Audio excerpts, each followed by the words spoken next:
Tasavvur qilyapsanmi? 9 yildan beri jinsot umuman turmagan.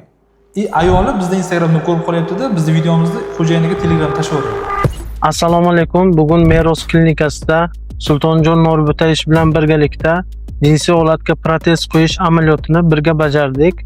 Bungi bemorimiz 74 yoshda, 9 yildan beri jinsot umuman turmagan.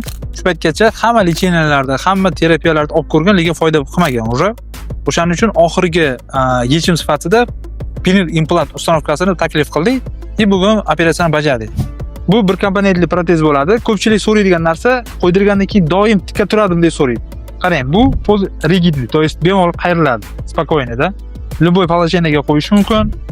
Tepaga, pastga, yonga bemalol. Da, jinsel aloqa vaqtida buni ishlatib, keyin bemalolgina qayirib qo'ysa ham bo'ladi, spokойно. Operatsiya jarayonida ikkita tochkasida fibrozlangan qismi bor ekan, lekin biz undan chiroyli o'tib ketdik. Operatsiya muvaffaqiyatli tugadi. Hammasi yaxshi, xudo xolasa. Bu videoni ereksiya bilan qiynalib yotgan tanishlaringizga yuborib qo'ying va bizni kuzatishda davom eting.